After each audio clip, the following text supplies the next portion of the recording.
사람 만나는 게 이렇게 피곤해진 게 언제부터였나요? 예전엔 괜찮았는데 요즘엔 약속 하나 잡는 것도 한숨부터 나옵니다. 카톡이 오면 답장을 미루고 전화벨이 울리면 일단 무음으로 돌립니다. 그리고 생각하죠. 나 이상한 건가? 혼자가 편해졌다는 걸 스스로 이상하다고 느낀 적 있나요? 주변 사람들은 말합니다. 사람은 관계 속에서 살아야 해. 혼자 있으면 외로워. 사람 만나야 건강한 거야. 그래서 당신은 혹시 내가 문제가 있는 건 아닐까, 내가 회피하는 건 아닐까 스스로를 의심합니다. 하지만 19세기 한 철학자는 정반대로 말했습니다. 아르투어 쇼펜하우어. 그는 이렇게 말합니다. 혼자 있을 수 있는 능력이 없는 사람은 진정한 자유를 알지 못한다. 그리고 덧붙입니다. 혼자가 편해진 사람은 더 이상 흔들리지 않는다. 오늘 우리는 이 말의 진짜 의미를 알아보려 합니다. 왜 혼자가 편해진 사람은 흔들리지 않는 걸까요? 왜 고독이 약점이 아니라 강점이 되는 걸까요? 그리고 무엇보다 당신이 느끼는 그 편안함이 사실은 성장의 신호라는 걸 오늘 함께 확인해 보겠습니다. 우리는 왜 흔들리는가? 먼저 질문 하나 드리겠습니다. 오늘 하루 당신의 기분은 몇 번이나 바뀌었나요? 아침에 누군가 던진 말 한마디에 기분이 좋아졌다가 점심때 본 SNS 게시물 하나에 마음이 불편해지고 저녁에 친구의 무심한 한마디에 하루 종일 생각에 잠깁니다. 이건 당신만의 문제가 아닙니다. 우리 모두가 그렇습니다. 쇼펜하우어는 이런 사람들을 관찰했습니다. 그리고 한 가지 패턴을 발견했죠. 흔들리는 사람들은 공통점이 있었습니다. 첫째, 그들은 타인의 시선에 민감했습니다. 출근길에 입은 옷이 괜찮은지, 회의 시간에 한 발언이 이상하게 들리진 않았는지, 방금 보낸 문자 메시지가 너무 무뚝뚝했던 건 아닌지 끊임없이 확인하고 걱정하고 수정합니다. 둘째, 그들은 관계의 변화를 두려워했습니다. 친구가 연락을 덜하면 내가 뭘 잘못했나 생각하고 연인이 평소보다 말이 없으면 헤어지려나 불안해합니다. 관계가 끊어질까봐 늘 먼저 양보하고 늘 먼저 사과합니다. 셋째, 그들은 혼자 있는 시간을 견디지 못했습니다. 집에 혼자 있으면 뭔가 해야 할 것 같고 침묵이 흐르면 어색해서 견딜 수 없습니다. 그래서 TV를 켜고 음악을 틀고 핸드폰을 들여다봅니다. 끊임없이 외부의 자극을 찾습니다. 이 셋의 공통점이 뭘까요? 의존입니다. 타인에게 기대는 마음입니다. 의존의 메커니즘. 쇼펜하우어는 이렇게 설명합니다. 인간은 태어날 때부터 불완전합니다. 우리는 혼자서는 살 수 없도록 설계되어 있죠. 아기는 부모 없이는 단 하루도 생존할 수 없습니다. 그래서 우리는 본능적으로 연결을 추구합니다. 사랑받고 싶고 인정받고 싶고 소속되고 싶습니다. 문제는 이 본능이 어른이 되어서도 계속된다는 겁니다. 우리는 성장하면서 신체적으로는 독립하지만 심리적으로는 여전히 타인에게 의존합니다. 누군가의 칭찬이 필요하고 누군가의 인정이 필요하고 누군가의 사랑이 필요합니다. 그리고 그것을 얻지 못하면 우리는 흔들립니다. 기분이 나빠지고 불안해지고 우울해집니다. 쇼펜하우어는 이것을 타인에게 자신의 행복을 저당 잡힌 상태라고 표현했습니다. 당신의 행복이 당신 손에 있지 않고 타인의 손에 있는 겁니다. 흔들림의 대가. 여기서 잠깐 실제 사례를 하나 들어보겠습니다. 30대 직장인 어씨의 하루입니다. 아침 9시 출근해서 상사에게 인사를 했는데 상사가 무표정으로 고개만 끄덕입니다. 어씨는 생각합니다. 내가 뭘 잘못했나? 어제 보고서에 문제가 있었나? 십시 동료가 점심 약속을 잡자고 했는데 다른 팀원은 부르지 않습니다. 씨는 기분이 좋아집니다. 나를 특별하게 생각하나 보다. 12시 점심 먹으면서 동료가 자기 남자친구 자랑을 합니다. 씨는 갑자기 자신의 연애 상황이 초라하게 느껴집니다. 오후 3시 SNS를 보다가 친구가 여행 가는 사진을 봅니다. 씨는 자신의 삶이 지루하게 느껴집니다. 저녁 7시 퇴근 후 연인에게 전화했는데 피곤해 내일 통화하자는 말에 하루 종일 불안합니다. 하루에 5번 감정이 롤러코스터를 탔습니다. 그리고 그 5번 모두 씨 자신이 원인이 아니었습니다. 타인이 원인이었습니다. 쇼펜하우어는 묻습니다. 이렇게 사는 게 정말 자유로운 삶인가?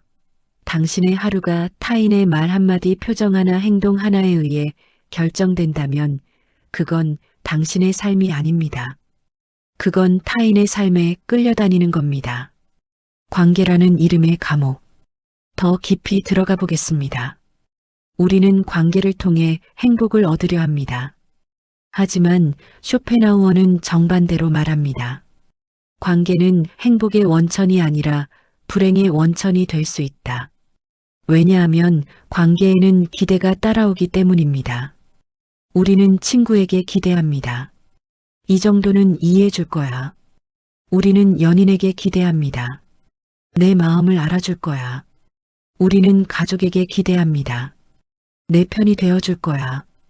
그리고 그 기대가 충족되지 않으면 우리는 실망합니다.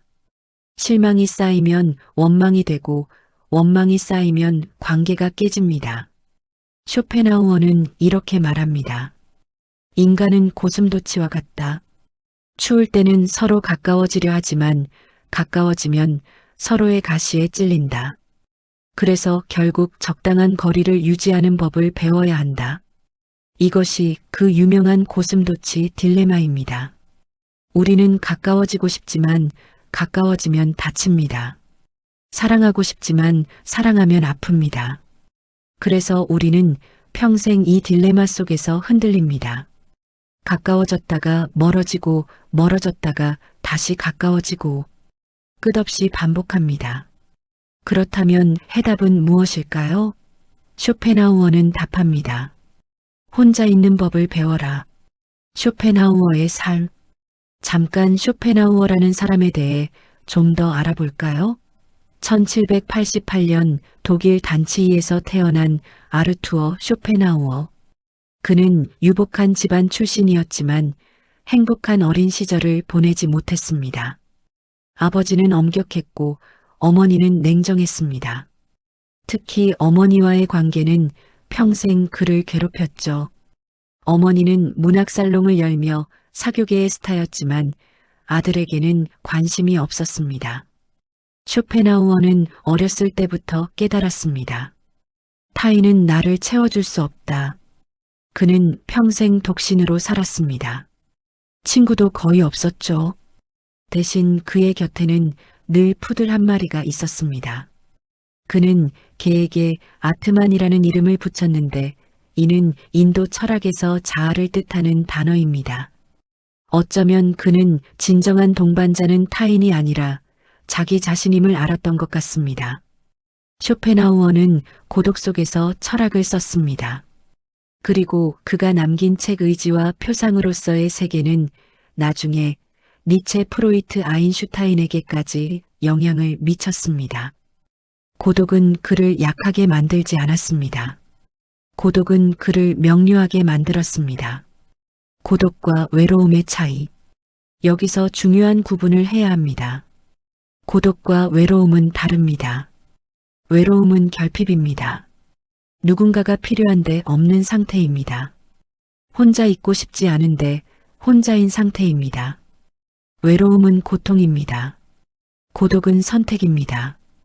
혼자 있기로 결정한 상태입니다. 타인과 함께 있을 수 있지만 혼자를 택한 상태입니다. 고독은 자유입니다.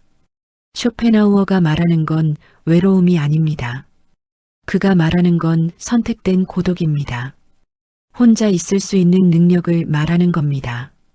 능력이라는 단어에 주목하세요. 고독은 능력입니다.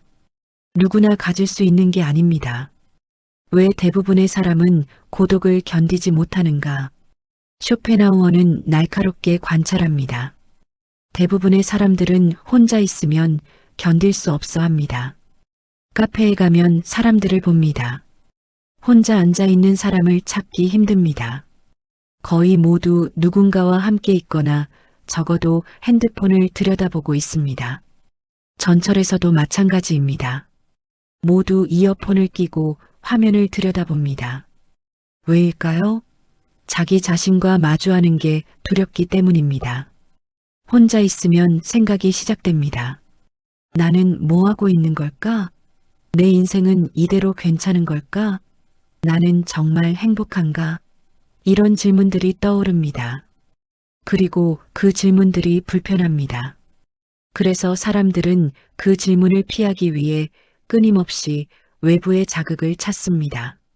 사람을 만나고 SNS를 보고 영상을 시청하고 쇼핑을 합니다. 쇼펜하우어는 이렇게 말합니다. 자기 자신과 함께 있을 수 없는 사람은 평생 자신으로부터 도망칩니다. 그리고 도망치는 삶은 결코 자유로울 수 없습니다. 고독이 주는 세 가지 선물. 그렇다면 고독은 우리에게 무엇을 줄까요? 쇼펜하우어는 세 가지를 말합니다. 첫째, 명료함입니다. 혼자 있을 때 우리는 비로소 제대로 생각할 수 있습니다. 타인의 의견, 사회의 기대, 유행의 압력에서 벗어나 순수하게 내가 생각할 수 있습니다. 내가 정말 원하는 게 뭔가? 내가 정말 중요하게 생각하는 게 뭔가? 내가 진짜 가고 싶은 방향은 어딘가? 이런 질문에 대한 답은 타인이 줄 수 없습니다. 오직 고독 속에서만 찾을 수 있습니다. 둘째, 창조성입니다. 모든 위대한 작품은 고독 속에서 탄생했습니다. 베토벤의 교향곡, 반 고흐의 그림, 톨스토이의 소설. 창조는 혼자 있을 때 일어납니다. 왜냐하면 창조는 내면의 목소리를 듣는 작업이기 때문입니다. 주변이 시끄러우면 그 목소리가 들리지 않습니다. 셋째, 자유입니다. 이것이 가장 중요합니다. 혼자 있을 수 있다는 건 타인의 승인이 필요 없다는 뜻입니다. 누군가 나를 좋아하든 싫어하든 나는 괜찮습니다. 누군가 나를 인정하든 무시하든 나는 흔들리지 않습니다. 이것이 진정한 자유입니다. 쇼펜하우어는 이렇게 말합니다. 혼자 있을 수 있는 사람만이 진정으로 자유롭다. 왜냐하면 그는 타인의 의견이라는 감옥에서 벗어났기 때문이다. 고독을 배우는 법. 그렇다면 어떻게 고독을 배울까요? 쇼펜하우어는 실용적인 조언을 남겼습니다. 첫째, 의도적으로 혼자 있는 시간을 만들어라. 하루에 최소 1시간 완전히 혼자 있는 시간을 가지세요. 핸드폰도 끄고 TV도 끄고 음악도 끄세요. 그냥 당신과 당신의 생각만 있는 시간을 만드세요. 처음에는 불편할 겁니다. 견디기 힘들 겁니다. 하지만 계속하세요. 둘째, 독서를 하라. 쇼펜하우어는 독서를 강력히 권장했습니다. 하지만 아무 책이나 읽으라는 게 아닙니다. 고전을 읽으라고 합니다. 왜냐하면 고전은 시간의 검증을 받은 생각들이기 때문입니다. 플라톤, 세네카, 마르쿠스, 아우렐리우스 같은 사람들의 책을 읽으세요. 그들과 대화하세요. 좋은 책은 최고의 친구보다 낫습니다. 셋째, 자연 속을 걸어라. 쇼펜하우어는 매일 오후 산책을 했습니다. 그는 걸으면서 생각했습니다. 자연은 인간의 소음에서 벗어나게 해줍니다. 나무, 하늘, 바람. 이것들은 당신에게 아무것도 요구하지 않습니다. 그냥 존재할 뿐입니다. 그리고 그 앞에서 당신도 그냥 존재할 수 있습니다. 마지막으로 자기 자신과 친해지라. 이게 가장 어렵습니다. 우리는 자신의 결점, 약점, 그림자를 보고 싶어 하지 않습니다. 하지만 고독은 그것들을 직면하게 만듭니다. 피하지 마세요. 당신의 어두운 면도 당신의 일부입니다. 그것을 인정하고 받아들이고 함께 살아가는 법을 배우세요. 그때 비로소 당신은 자기 자신의 친구가 될 수 있습니다. 당신은 이미 바뀌고 있습니다. 이제 핵심 질문으로 들어갑니다. 어떻게 알 수 있을까요? 내가 고독의 능력을 키우고 있다는 걸, 내가 더 이상 흔들리지 않는 사람이 되어가고 있다는 걸. 쇼펜하우어의 철학을 바탕으로 저는 8가지 신호를 정리했습니다. 이 중 절반 이상에 해당한다면 당신은 이미 변화의 한가운데 있는 겁니다. 혼자 있어도 시간을 채우려 하지 않는다. 예전에 당신은 혼자 있으면 불안했습니다. 뭔가 해야 할 것 같고, 뭔가 봐야 할 것 같고, 누군가와 연락해야 할 것 같았습니다. 그래서 끊임없이 무언가로 시간을 채웠습니다. 하지만 지금의 당신은 다릅니다. 카페에 혼자 앉아서 그냥 창밖을 봅니다. 특별한 생각을 하는 것도 아니고 특별한 계획을 세우는 것도 아닙니다. 그냥 있습니다. 그리고 그게 괜찮습니다. 이것은 엄청난 변화입니다. 대부분의 사람들은 평생 이 단계에 도달하지 못합니다. 그들은 죽는 순간까지 시간을 채우느라 바쁩니다. 하지만 당신은 이제 압니다. 비어있는 시간이 나쁜 게 아니라는 걸, 오히려 그 시간이 가장 풍요로운 시간이라는 걸, 사람에게 설명하지 않아도 마음이 편하다. 예전에는 끊임없이 설명하려 했습니다. 내가 왜 이렇게 행동했는지 알아? 내 말의 진짜 의미는 이거였어. 오해하지 마, 내 의도는. 우리는 타인이 우리를 제대로 이해해 주기를 바랐습니다. 그리고 오해받으면 견딜 수 없었습니다. 하지만 지금은 다릅니다. 누군가 당신을 오해해도 당신은 굳이 설명하지 않습니다. 그렇게 생각할 수도 있지. 그리고 넘어갑니다. 왜일까요? 당신이 차가워져서가 아닙니다. 당신의 중심이 내부로 이동했기 때문입니다. 예전에 당신은 타인의 평가를 기준으로 자신을 이해했습니다. 사람들이 나를 어떻게 볼까가 중요했습니다. 하지만 지금의 당신은 자신을 기준으로 자신을 이해합니다. 나는 내가 어떤 사람인지 안다. 그것만으로 충분합니다. 관계가 줄어도 불안하지 않다. 이것은 가장 극적인 변화 중 하나입니다. 예전에는 친구 목록이 줄어드는 게 두려웠습니다. SNS 팔로워가 줄어들면 불안했고 단톡방에서 나가면 소외감을 느꼈습니다. 연락하는 사람이 적어지면 나한테 문제가 있나 걱정했습니다. 하지만 지금은 다릅니다. 오히려 관계가 정리되는 게 편합니다. 진짜 필요한 사람만 남기고 나머지는 자연스럽게 멀어지게 놔둡니다. 그리고 그 과정에서 죄책감을 느끼지 않습니다. 쇼펜하우어는 이렇게 말했습니다. 진정한 우정은 매우 드물다. 대부분의 관계는 상호 이익의 교환일 뿐이다. 처음에 이 말을 들으면 냉소적으로 들립니다. 하지만 사실입니다. 우리 주변의 많은 관계는 진짜 관계가 아닙니다. 습관적 관계, 의무적 관계, 피상적 관계입니다. 이런 관계가 줄어드는 건 손실이 아닙니다. 불필요한 짐을 내려놓는 겁니다. 그리고 그 빈자리에 진짜 관계가 들어올 공간이 생깁니다. 침묵이 어색하지 않다. 누군가와 함께 있을 때 침묵이 흐릅니다. 예전에 당신은 그 침묵을 채우려 했습니다.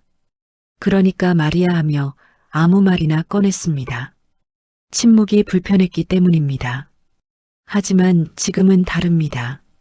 침묵이 흘러도 그냥 둡니다. 억지로 대화를 만들지 않습니다. 왜냐하면 압니다. 좋은 관계에서는 침묵도 편안하다는 걸. 말이 없어도 함께 있는 것만으로 충분한 사람이 있습니다. 그런 사람이 진짜 당신의 사람입니다. 남의 성공에 흔들리지 않는다. SNS를 봅니다. 친구가 승진했다는 소식, 동창이 결혼한다는 소식, 지인이 해외여행 간 사진. 예전에는 이런 것들을 보면 마음이 복잡했습니다. 나는 왜 이런 게 없지? 나만 뒤처지는 것 같아. 비교가 자동으로 시작되었습니다. 하지만 지금은 다릅니다. 남의 성공을 보면 진심으로 축하해 줄 수 있습니다. 그리고 그것이 내 삶과는 아무 관계가 없다는 걸 압니다. 쇼펜하우어는 이렇게 말합니다. 자신의 내면이 풍요로운 사람은 외부에서 아무것도 필요로 하지 않는다. 당신의 행복이 외부 조건에 달려있지 않을 때 당신은 비교에서 자유로워집니다. 다른 사람이 무엇을 가지든 무엇을 이루든 그것은 그 사람의 삶입니다.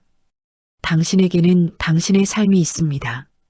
그리고 그것만으로 충분합니다. 거절할 수 있다. 이것은 강력한 신호입니다. 예전에는 거절이 어려웠습니다. 마음에 없는 약속도 수락했고 하기 싫은 일도 맡았습니다.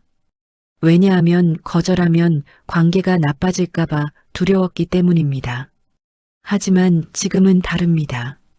미안, 그날은 안 될 것 같아. 이번엔 참여하기 어려울 것 같아. 명확하게 거절할 수 있습니다. 그리고 그 후에도 죄책감을 느끼지 않습니다. 거절할 수 있다는 건 자기 자신을 지킬 수 있다는 뜻입니다. 당신의 시간, 에너지, 감정을 지킬 수 있다는 뜻입니다. 이것은 이기적인 게 아닙니다. 이것은 자기 존중입니다. 인정받지 못해도 괜찮다. 당신이 한 일에 대해 아무도 칭찬하지 않습니다. 당신이 쓴 글에 아무도 좋아요를 누르지 않습니다. 당신이 만든 것에 아무도 관심을 보이지 않습니다. 예전이라면 상처받았을 겁니다. 내가 뭘 잘못한 걸까? 내가 부족한 걸까? 하지만 지금은 다릅니다. 인정받지 못해도 괜찮습니다. 왜냐하면 당신은 이미 압니다. 내가 한 일의 가치는 타인의 인정으로 결정되지 않는다는 걸. 내가 의미 있다고 생각하면 그것으로 충분합니다. 혼자 있는 시간이 가장 편하다. 마지막 신호입니다. 그리고 가장 결정적인 신호입니다. 이제 당신은 혼자 있는 시간이 가장 편합니다. 누군가와 함께 있는 것도 좋지만 혼자 있는 게 더 편합니다. 주말에 약속이 없어도 아쉽지 않습니다. 오히려 반갑습니다. 드디어 나만의 시간이다. 이것은 외로움이 아닙니다. 이것은 자기 자신과의 우정입니다. 당신은 이제 자기 자신과 가장 편한 관계를 맺고 있습니다. 그리고 그것이 모든 관계의 기초가 됩니다. 고독의 역설. 여기서 아름다운 역설이 하나 있습니다. 혼자 있는 법을 배운 사람이 오히려 더 좋은 관계를 맺습니다. 어떻게 그럴 수 있을까요? 생각해 보세요. 예전에 당신은 타인에게 의존했습니다. 그래서 관계가 부담스러웠습니다. 상대방이 내 기대를 채워주지 못하면 실망했고 상대방이 나를 떠날까봐 불안했습니다. 그 결과 관계는 무거웠습니다. 하지만 지금의 당신은 다릅니다. 당신은 혼자서도 괜찮습니다. 그래서 관계가 가벼워집니다. 상대방에게 과도한 기대를 하지 않고 상대방이 떠나도 무너지지 않습니다. 그 결과 관계는 자유로워집니다. 쇼펜하우어는 이렇게 말합니다. 진정한 독립은 타인을 배제하는 것이 아니라 타인에게 의존하지 않는 것이다. 당신이 혼자 설 수 있을 때 당신은 비로소 누군가와 진짜 함께할 수 있습니다. 필요해서가 아니라 원해서, 의무가 아니라 선택으로. 이것이 성숙한 관계입니다. 흔들리지 않는 사람의 특징. 그렇다면 흔들리지 않는 사람은 어떤 사람일까요? 쇼펜하우어의 철학을 바탕으로 정리해 보겠습니다. 첫째, 자기 중심이 명확합니다. 그들은 자신이 누구인지 압니다. 무엇을 중요하게 생각하는지, 무엇을 원하는지, 어디로 가고 있는지 압니다. 그래서 외부의 소음에 흔들리지 않습니다. 둘째, 타인의 평가로부터 자유롭습니다. 칭찬을 들어도 우쭐하지 않고 비난을 들어도 무너지지 않습니다. 왜냐하면 자기 평가의 기준이 내부에 있기 때문입니다. 셋째, 관계를 선택합니다. 모든 사람과 좋은 관계를 유지하려 하지 않습니다. 진짜 중요한 사람에게 집중합니다. 그리고 나머지는 담담하게 놓아줍니다. 넷째 침묵을 두려워하지 않습니다. 끊임없이 말하고 설명하고 증명하려 하지 않습니다. 침묵 속에서도 편안합니다. 다섯째, 혼자 있을 수 있습니다. 이것이 가장 중요합니다. 그들은 혼자 있는 시간을 두려워하지 않습니다. 오히려 그 시간을 소중히 여깁니다. 이런 사람들은 흔들리지 않습니다. 세상이 어떻게 변하든 사람들이 뭐라 하든 그들은 자기 자리를 지킵니다. 바람이 불어도 꺾이지 않는 나무처럼, 폭풍이 지나가도 제자리에 있는 바위처럼, 혹시 당신은 지금까지 자신을 의심했을지도 모릅니다. 나는 사회성이 부족한가? 나는 사람을 좋아하지 않는 이상한 사람인가? 혼자가 편해진 내가 문제가 있는 건 아닐까? 아니요. 당신은 문제가 없습니다. 오히려 당신은 성장하고 있습니다. 혼자가 편해졌다는 건 당신이 약해져서가 아닙니다. 당신이 강해져서입니다. 더 이상 타인의 인정이 필요 없을 만큼 강해졌습니다. 더 이상 관계에 매달리지 않아도 될 만큼 단단해졌습니다. 더 이상 외부의 소음에 흔들리지 않을 만큼 중심이 생겼습니다. 쇼펜하우어는 말합니다. 혼자 있을 수 있는 능력은 천재의 특징이다. 당신이 혼자가 편해졌다면 축하합니다. 당신은 이제 진정한 자유를 맛보기 시작한 겁니다. 쇼펜하우어의 말년 이야기를 하나 들려드리고 싶습니다. 그는 72세까지 살았습니다. 죽기 전까지 그는 매일 같은 루틴을 반복했습니다. 아침에 일어나 글을 쓰고 오후에는 산책을 하고 저녁에는 책을 읽었습니다. 혼자였습니다. 하지만 그는 불행하지 않았습니다. 오히려 그의 일기를 보면 그는 자신의 삶에 만족했습니다. 어느 날 그는 이렇게 썼습니다. 나는 평생 혼자였다. 하지만 외롭지 않았다. 나에게는 내가 있었기 때문이다. 이 문장이 주는 울림을 느껴보세요. 나에게는 내가 있었기 때문이다. 당신에게도 당신이 있습니다. 평생 당신과 함께할 사람은 당신밖에 없습니다. 그러니 자기 자신과 좋은 관계를 맺으세요. 자기 자신의 가장 좋은 친구가 되세요. 당신에게, 혼자가 편해진 당신에게 말합니다. 당신은 이미 많은 것을 버텨낸 사람입니다. 상처도 받았을 것이고, 실망도 했을 것이고, 외로웠을 것입니다. 하지만 그 과정에서 당신은 배웠습니다. 진짜 중요한 건 타인의 사랑이 아니라 자기 자신의 중심이라는 걸, 진짜 필요한 건 많은 관계가 아니라 진실한 관계라는 걸, 진짜 자유는 혼자 있을 수 있는 능력에서 온다는 걸, 이제 당신은 흔들리지 않습니다. 세상이 뭐라 하든 당신은 당신의 길을 갑니다. 사람들이 떠나든 당신은 당신의 자리를 지킵니다. 바람이 불어도 당신은 꺾이지 않습니다. 왜냐하면 당신의 뿌리는 당신 안에 있기 때문입니다. 마지막 한 문장. 쇼펜하우어의 마지막 말을 전합니다. 혼자 있을 수 있는 사람은 결코 혼자가 아니다. 오늘도 조용히 당신 편이 되어주는 말이었기를 바랍니다.